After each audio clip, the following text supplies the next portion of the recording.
Bonjour, je suis Aurélie Palude, professeure en culture générale en prépa ECT et ECG au lycée Ozen de Toulouse.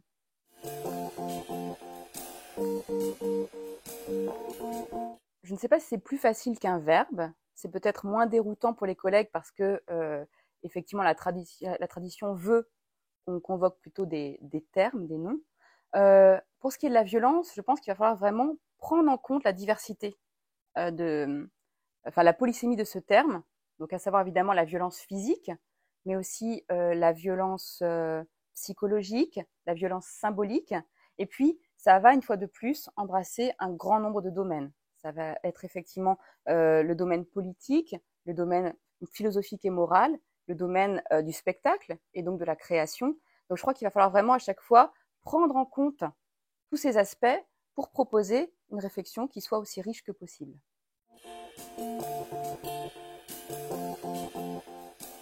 C'est un thème qui est stimulant, mais mon inquiétude personnelle, c'était plutôt lié à justement la pénibilité, la difficulté à tenir toute une année sur un thème qui est quand même lourd, qui est pesant. Donc il va falloir aussi, c'est la stratégie que je vais adopter, trouver d'autres voies, par exemple la violence des passions.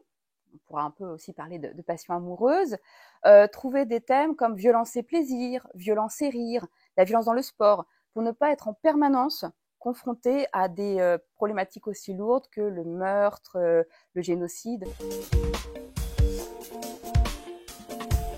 Pour les étudiants, la difficulté va de se confronter à des formes de violence qui vont peut-être résonner en eux de façon très intime.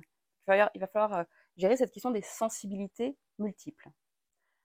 Pour ce qui est des dissertations, eh bien, le problème est toujours le même. C'est-à-dire qu'il va falloir aussi brasser littérature, philosophie et cinéma, embrasser les différents aspects d'une question, et puis, face à un sujet, toujours prendre en compte la singularité du sujet, sa formulation, et être peut-être aussi attentif aux nuances entre la violence et puis peut-être la contrainte, par exemple. Enfin, il va falloir être attentif aux nuances entre des termes qui pourraient paraître équivalents.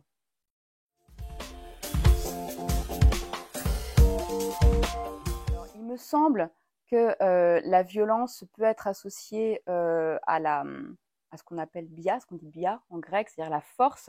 C'est-à-dire qu'en fait, dans la violence, il y a une portée destructrice, mais il y a peut-être aussi un élan vital, une énergie. Et ça peut être intéressant, cette réversibilité de la violence.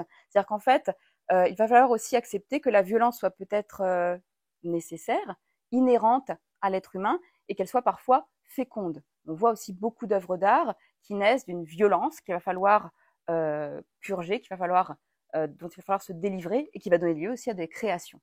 Donc ça, cet aspect ambigu, il est intéressant, il est séduisant, il va falloir aussi le creuser. Pour avoir une bonne copie, il y a quelques recettes possibles. D'abord, comme je disais, ne pas chercher à plaquer le cours de façon artificielle.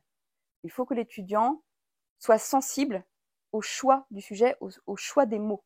Ça, c'est très important. Se battre avec chaque mot et puis essayer de problématiser.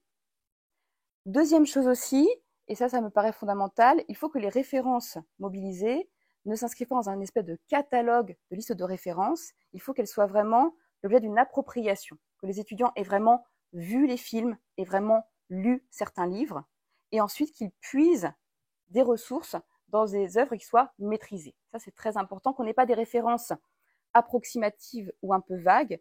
Il faut vraiment que l'étudiant puisse analyser une séquence et un épisode littéraire de façon très précise et qu'il nous prouve justement qu'il a été attentif à la subtilité de la violence qui pouvait s'y jouer.